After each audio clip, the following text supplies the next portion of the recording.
नमस्कार प्रणाम। हम हैं राहुल भाई राहुल दोस्त प्रवीण मिश्रा बुलबुल आ T series web music company या बड़ा बड़ा कैसेट कंपनी से जौनिया हमरा गीत संगीत के रुआ सुनतानी, प्यार देतानी, आशीर्वाद देतानी। लगातार गीत संगीत आ रहल बा आ ओंगिया ए चैनल के भोजपुरी भाषा के मान सम्मान रुआ बढ़ावतानी।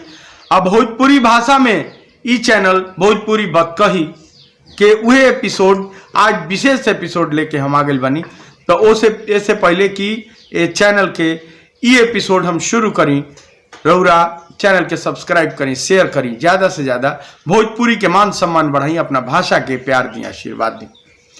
तो आज हमनी के स्पेशल एपिसोड बाबा भीमराव अंबेडकर जी के जयंती है। आज 14 अप्रैल है। 14 अप्रैल 1891 के बाबा भीमराव अंबेडकर जी के जन्म भई रहे। अब बाबा के स्पेशल जयंती के अवसर पर स्पेशल भोजपुरी के ई एपिसोड रउआ के समर्पित बा। तो प्यार दी, आशीर्वाद दी आ ए चैनल के सब्सक्राइब करी। चली बिना देर करते हुए भोजपुरी भाषा में ई एपिसोड शुरू कर जाए। आज डॉक्टर भीमराव अंबेडकर जी के जयंती के अवसर पर हमनी के मनावतन जा वहाँ के जयंती आ स्पेशली बाबा भीमराव अंबेडकर के जयंती के अवसर पर हम वहाँ के पूरा जीवनी पर प्रकाश डाले। तो सबसे पहले एगो गूढ़ बात हमनी के जानल जाई कि बाबा भीमराव अंबेडकर के नाम अंबेडकर काहे पड़ल। देखी, एगो महापुरुष जौन होला, समाज के जौन भी महापुरुष होला, वो महापुरुष के सारा लोग अनुसरण करेला कि वहाँ में का खासियत रहे। आ अंबेडकर जी एगो बहुत बड़ा महापुरुष रहनी। ऐसे कोनो मतलब नहीं है कि महापुरुष चोर, घटिया, विद्वान हर जाति हर बिरादरी में हो सकेला। बाबा भीमराव अंबेडकर जी जौना बेरा पैदा भई रहनी, ई 19वीं सदी के बात है। 1891 में 14 अप्रैल यानी आजे के दिन बाबा भीमराव अंबेडकर जी के जन्म भई रहे। ओ बेरा समाज में छुआछूत की स्थिति रहे। एगो नीच जात में वहाँ के मध्य प्रदेश में जन्म भई रहे। भारत के मध्य प्रदेश में वहाँ के जन्म भइल। आ कहल जा सकेला कि भीमराव अंबेडकर जी के जन्म तब भइल, वहाँ के बचपन से ही पढ़े में बड़ा ही तेज तरह रहनी। वहाँ के मध्य प्रदेश के महू एगो जगह बा, महू गांव में वहाँ के जन्म भई रहे। आ ओ बेरा समाज जौन रहे, उस समाज में जौन छोटा बिरादरी के लोग रहे, आ उ छोटा बिरादरी के लोग के पढ़े के अधिकार ना रहे, छुआछूत। ओ बेरा एगो समाज के भाव रहे। आज ऐसन ओ बेरा समान समाज ना रहे। आज हर जाति बिरादरी के लोग एक समान बा। यहाँ तक कहीं कि आज के स्थिति में जितना छोटा बिरादरी रहे ओकरा लगे पैसा हो गई बा, उहे आज के डेट में सबल बा। स्कॉर्पियो, बोलेरो, बड़ा बड़ा जितना पद बा, प्रतिष्ठा बा, छोटा लोग ही कर रहल बा। ए बेरा समाज में सबसे ज़्यादा रुआ जाके गांव देहात में देखें तो सबसे ज़्यादा बड़ा बिल्डिंग, सबसे ज़्यादा स्कॉर्पियो, बोलेरो अगर केहू के बा तो उ जौन समाज के निचली जाति के लोग पहले रहल ह, आज से 100 साल पहले, तो ओकरा लगे बा। आज अगर निचले स्थिति में केहू बा तो समाज के जौन बड़ जाति के लोग कहल जाला, ब्राह्मण, क्षत्रिय, राजपूत, भूमिहार, ये लोग के अस्तित्व बा। ई स्थिति बा कि भोजन करी, अगर सवेरे कर रहे तो शाम के कोनिंगा भोजन करी, ये बात पर संकट बा। खाली ऐठन रह गई बा, यानी कहल जा सकेला कि सीसी रह गई बा, सेंट रह गई बा, भीतर के माल गायब बा। तो ये लोग के एगो बड़ा विकट स्थिति में बानी लोग। भीमराव अंबेडकर जी के हमनी के चर्चा करते जा। बाबा भीमराव अंबेडकर के ओह स्थिति में जन्म भई रहे जौना बेरा छुआछूत रहे। आ छोटा जात यानी निचला जात के लोग के स्कूल ना भेजल जाओ।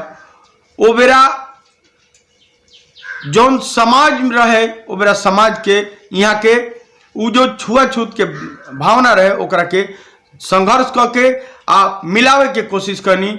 आज के डेट में वहाँ के सफल प्रणेता विद्वान मानल जाता नहीं। आज वह स्थिति बा कि बड़ा बिरादरी के लोग के भोजन के स्थिति नहीं खे। आज बड़ा बिरादरी के लोग छोटा हो गई बा। आज फिर से वैसने विद्वान संघर्षशील के जरूरत बा। चली बाबा भीमराव अंबेडकर के बारे में अगर हमने के कहता नहीं जा तो अंबेडकर नाम काहे पड़ल, सबसे पहले ए पर विचार करिए। बाबा भीमराव अंबेडकर जी के बारे में कहल जाला कि वहां के स्कूल जाए के स्थिति ना रहे। एगो ब्राह्मण विद्वान शिक्षक रहनी, कृष्णा महादेव अंबेडकर वहां के नाम रहे। देखनी कि ये लड़का पढ़े चाहता आ पढ़े वाला लड़का बा तो ओकरा के अपन बेटा ऐसन मान के अपन अंबेडकर प्रजाति ओकरा के बना के आ स्कूल में जबरदस्ती दाखिला दिवौनी, अपन नाम ओकरा के देहनी। केहू समाज में ओ बेरा 19वीं सदी चलत रहे, ओ बेरा ऊंच नीच के लोग में भेदभाव बहुत ज्यादा रहे। तो वो चीज के खत्म करके वो शिक्षक जौन रहनी ओकरा के अपनौनी, अपन बेटा बनौनी। आ भीमराव के वहाँ के सकपाल के ओ बेरा भीमराव सकपाल वहाँ के नाम रहे।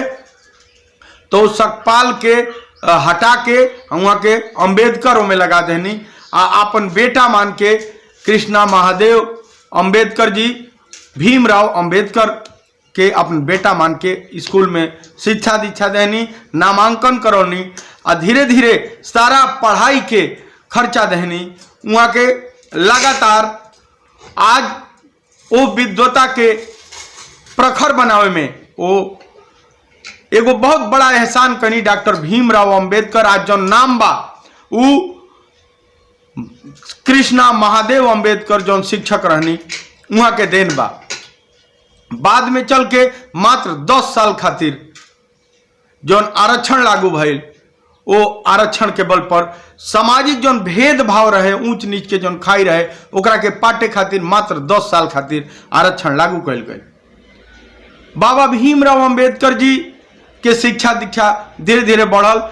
कृष्णा महादेव अंबेडकर जी वहाँ के लगातार आपन जौन पैसा आवे, वहाँ के शिक्षक रहनी, जौन पैसा गुरुकुल से मिले वहाँ के सारा वो लड़का में, चूंकि बेटा मान ले रहनी तो वो बेटा में लगौनी, अब बेटा के पढ़ौनी। माता पिता इतना सक्षम ना रहे, पिताजी के लगे भी, अंबेडकर जी के पिताजी के लगे भी कुछ पैसा रहे, लेकिन एगो दलित राजनीतिक नेता के रूप में वहाँ के आगे, वहाँ के दिमाग में जौन सामने आवता, जौन पढ़ला पर मिलल बा कि एगो जौन संविधान के निर्माता बहनी, बाद में चल के वहाँ के पढ़ाई लिखाई भइल। एगो वहाँ के सबसे दिमाग में ही रहे कि जौन जाति व्यवस्था रहे ओकरा खिलाफ वहाँ के संघर्ष कैनी।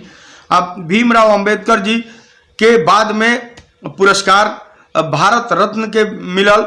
वहाँ के भारत रत्न के नागरिक के जौन सर्वोच्च नागरिक पुरस्कार मानल जाला, भारत रत्न भी दिहल गए। वहाँ के बारे में हम बतावे चाहता नहीं कि मध्य प्रदेश के महू गांव में वहाँ के जन्म भई रहे। पिताजी रामजी मालोजी सकपाल रहनी आ माताजी भीमाबाई रहली। अपना माता पिता के डॉक्टर भीमराव अंबेडकर 14वां संतान रहनी। पिताजी के सरनेम सकपाल रहे, लेकिन सकपाल हटा के उ जौन शिक्षक ब्राह्मण शिक्षक रहनी, ब्राह्मण शिक्षक के देन रहे कि सकपाल हटा के आ भीमराव अंबेडकर बना देनी। वहाँ के सारा पढ़ाई के खर्चा अपना बेटा ऐसन मान के वो ब्राह्मण सकपाल से आज BR अंबेडकर बना देनी। आज दुनिया जाने ला भीमराव अंबेडकर। तो बहुत बहुत एक ब्राह्मण ने अपना सपूत माना, वहाँ के अपन सपूत मान के अब पढ़ा लिखा के वो बेटा के बनौनी, जेकर नाम है भीमराव अंबेडकर। तो वो जयंती पर हैप्पी बर्थडे भीमराव अंबेडकर जी, बहुत बहुत धन्यवाद। हम एगो और बात कहे चाहतनी कि ई जौन खाई रहे आज के डेट में खाई पट गई बा। आज आरक्षण के जरूरत नहीं है। आज अगर आरक्षण के जरूरत बा तो जितना बड़ा बिरादरी लोग बा, अगर हमनी के जाके देखल जाता, राजपूत, ब्राह्मण, भूमिहार, ई सबके खेत बाड़ी बिका गई। बहुत जगह स्थिति बा कि ये लोग के भोजन के व्यवस्था नहीं खे, लड़का सब बेच बेच खाता रसन। तो सरकार के ये बात पर विचार करे के चाहिए। एगो और बात हम कहे चाहें कि देखी आरक्षण के जरूरत कब रहे, जब केहू कमजोर होला। अगर एगो परिवार में 2 गो बेटा बा, 2 गो संतान बा, एगो कमजोर बा तो माई बाप जे भी बा उ सहारा देला, आरक्षण देला कि इहो लड़का बराबर हो जाए। जब वो लड़का बराबर हो जाला, जब लड़का ऊंच हो जाला, लगातार ओकरा के आरक्षण देम, ओकरा के सहायता करेम, सहयोग करेम, तो माई बाप के भी कर्तव्य होला कि जब जे नीचे होला, जे छोट हो गई, ओकरा के सहारा करी। तो ये बात पर विचार करे के बाद अगर बात अच्छा लागत होके तो वो ब्राह्मण सपूत खाली जन्म, एगो पिता तो जन्म देहनी सकपाल जी, राम जी सकपाल जी, वहाँ के पिता रहनी B.R. अम्बेडकर के। तो उस पिता ने जन्म दिया, लेकिन जिस पिता ने बढ़ाया उस पिता का नाम था कृष्णा महादेव अम्बेडकर। अपना पैसा, तन मन धन लगाकर उस लड़का को पढ़ाया। तो उस ब्राह्मण की जय हो B.R. अम्बेडकर। हैप्पी बर्थडे आज B.R. अम्बेडकर जी के। कैसा लागल कमेंट में जरूर लिखी। नमस्कार, प्रणाम। हमने के एगो अमूल चीज पर विचार करे के बा कि कभी भी जे आरक्षण के लाभ लेके बिना मतलब के फ्री में पैसा खाए के कोशिश करे, ओकरा के कोशिश मत करे दी, एकर विरोध होके के चाहिए। नमस्कार, सब्सक्राइब करी प्रवीण मिश्रा बुलबुल। फिर आए ऐसे विशेष एपिसोड लेके। तब तक B.R. अम्बेडकर, कृष्णा महादेव अम्बेडकर के जयंती के अवसर पर हैप्पी बर्थडे B.R. अम्बेडकर। नमस्कार, प्रणाम। सब्सक्राइब करें, शेयर करें। भोजपुरी बात कही, अपना भाषा के बात कही।